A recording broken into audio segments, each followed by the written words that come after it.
Perang yang berhasil membuat kagum segala kalangan dan juga menjadi pembuka jalan penaklukan negeri-negeri Nasrani, yakni Perang Mu'tah.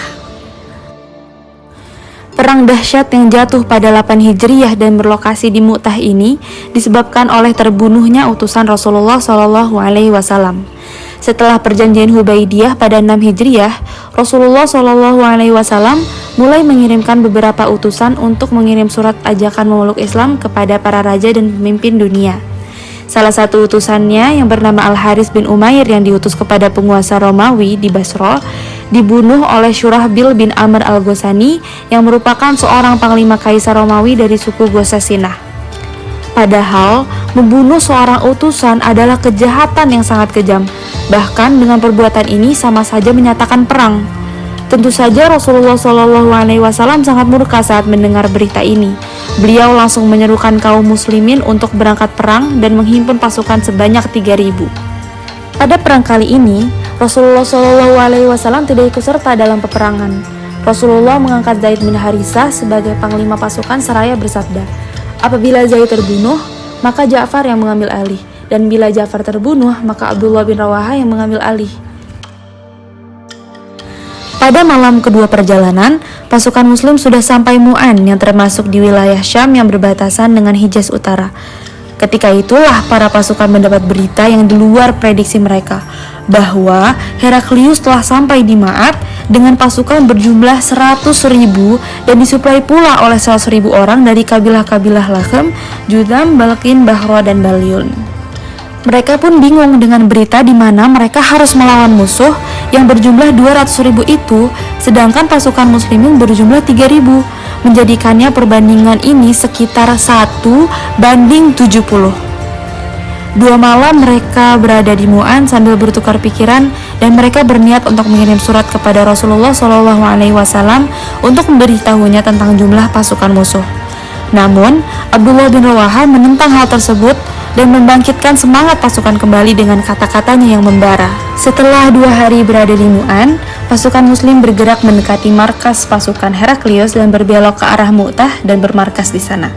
Mereka bersiap-siap mengadakan pertempuran dengan sayap kanan akan dipimpin Qutbah bin Qatadah dan sayap kiri akan dipimpin Ubadah bin Malik. Pertempuran pun pecah dan pasukan Islam dipimpin oleh Zaid bin Harithah. Dia bertempur dengan gagah, berani, dan heroik.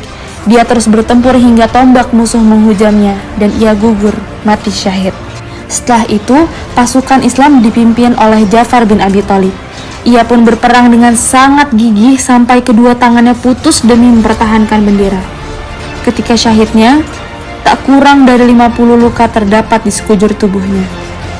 Setelah Ja'far gugur, pasukan muslim digantikan oleh Abdullah bin Rawaha. Abdullah bin Rawaha maju ke depan dan bertempur mati-matian hingga ia gugur. 3 panglima yang ditunjuk oleh Rasulullah pun sudah gugur. Maka saat ini keputusan untuk memilih pemimpin baru ada di tangan pasukan muslimin. Dan terpilihlah Khalid bin Walid. Khalid menahan laju pasukan muslim karena menunggu malam berlalu. Keesokan paginya, Khalid berinisiatif untuk mengubah posisi pasukan muslim dengan menempatkan pasukan sayap kanan ke kiri, kiri ke kanan, depan ke belakang, dan belakang ke depan.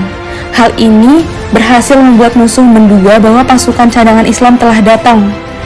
Masuklah rasa ketakutan ke dalam hati mereka.